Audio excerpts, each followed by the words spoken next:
This is part 9 of my series on my Engaged Model Railway project.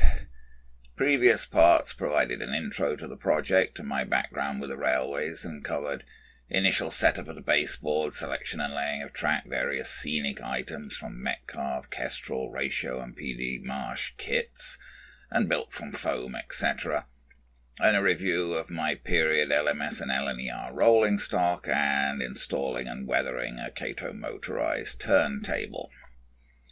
This part deals with adding some more sidings to the network.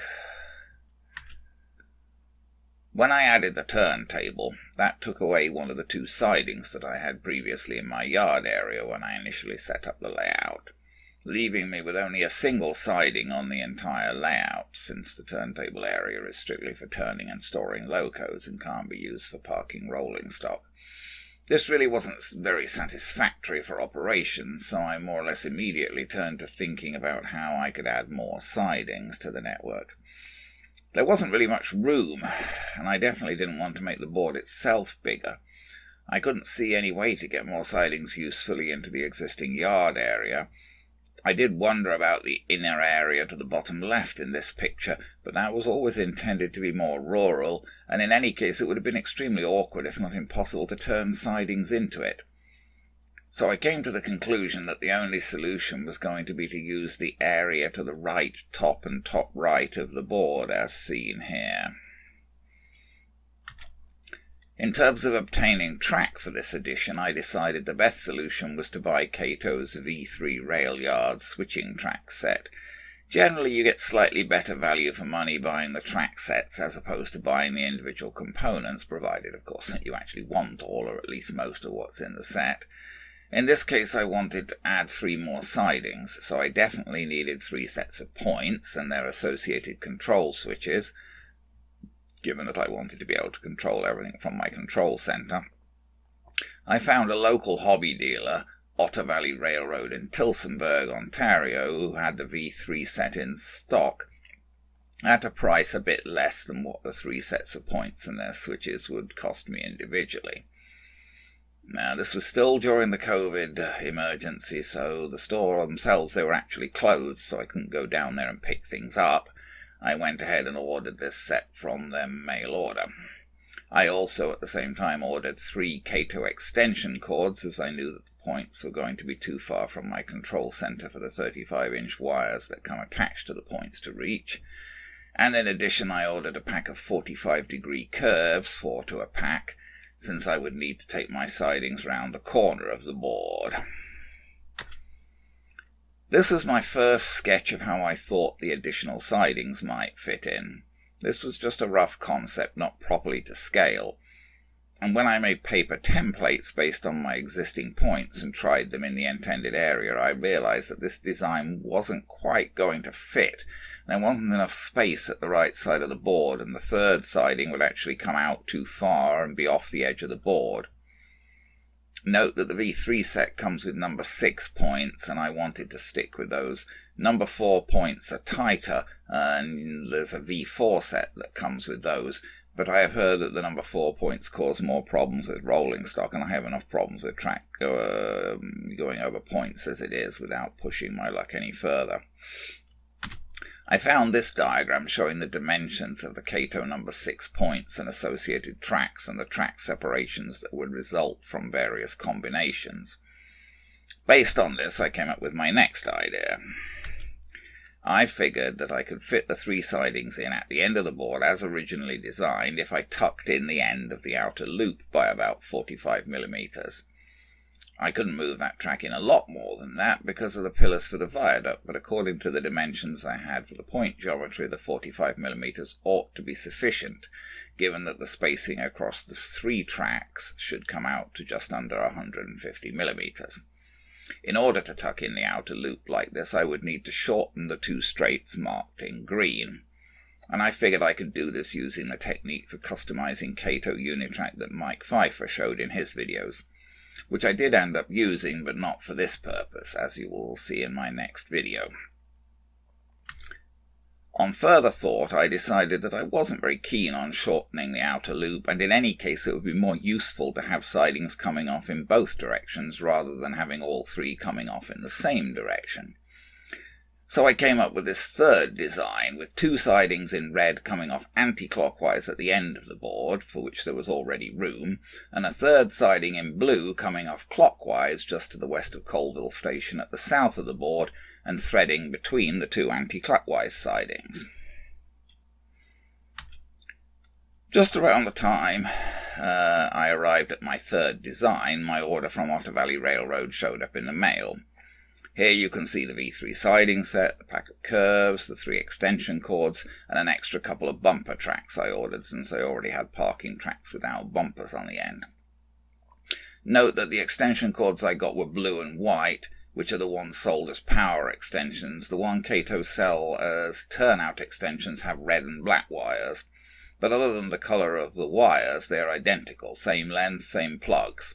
And Otter Valley didn't have the red and black ones in stock, so I just got the blue and white ones.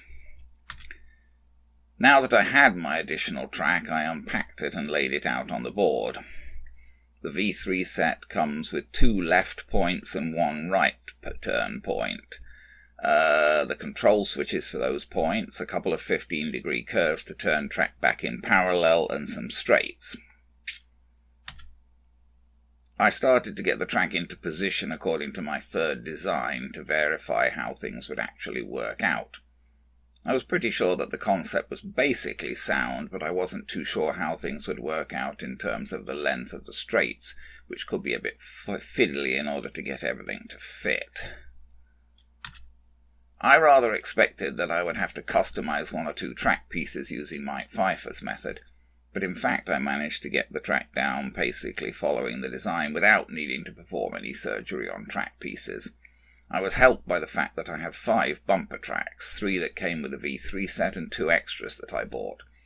The bumper tracks aren't actually made as a single piece, each is a short straight plus a bumper. So by separating the bumpers and their associated short straights, I had 5 extra short straight pieces, which helped greatly in getting things in my rather fiddly siding design to work. However, a word of caution which took me a bit of mucking around to figure out. The short straights that come with the bumpers are regular unitrack and they will work for other purposes fine, but Cato connect them to the bumpers using uniconnectors with no metal fish plates in them. So they make no electrical contact, although they are grey in colour like regular uniconnectors, not black like the official isolating uniconnectors. The result is that if you detach the bumper tracks and use them in your layout without changing the uniconnectors on the end where the bumpers used to be, as I initially did, you'll end up with power discontinuities in your track. At first I just couldn't figure out why a loco would suddenly stop dead once it passed a given point in a siding. Once you realise the problem, it's easy enough to swap out the uniconnectors missing fish plates for regular uniconnectors and all will work okay. I had earlier picked up a pack of extra uniconnectors as I figured that I would need them at some point. So here you can see the initial installation of the sidings. The wires for the points are still going around the edge of the board at the moment and aren't connected up to anything anyway. For initial testing I just changed the points manually, as you can easily do using the little sliders on the side of each point. I had quite a number of straights left over. It was a shame not to use them, but I just didn't have room. Here you can see some stock in the sidings for initial testing. Because the outer siding was rather short, I could barely get a loco and 3 carriages into it far enough back to allow access to the inner siding. Otherwise, other than the problem with the dummy uniconnectors already discussed, the initial testing went okay. Given that things seemed to test out okay, the next step was to pass the point control wires through the board and connect them up using the extension cords. I took up the points, marking where the wires needed to pass through, and drilled holes.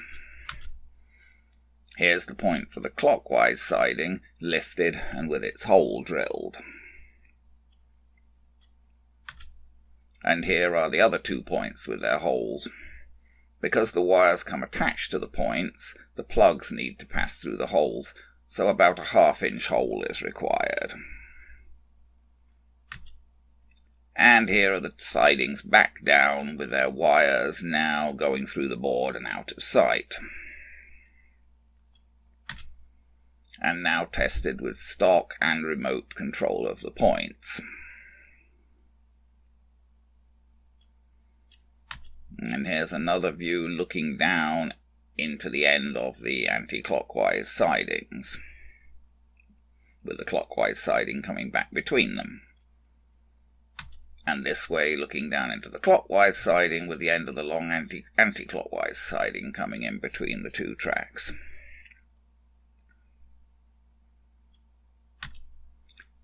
Here's my control center after this installation with the various controllers and switches labeled.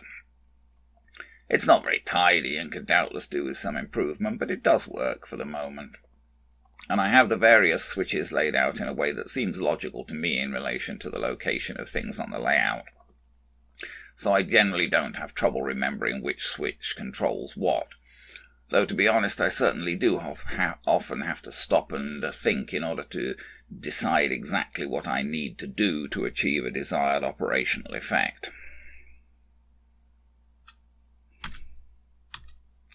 So that got me my extra sidings. I did do a little more modification to the outermost siding, and in connection with that I performed some surgery on some track pieces to make custom length straights to fit inside my engine shed, and I'll cover the details of that in my next video.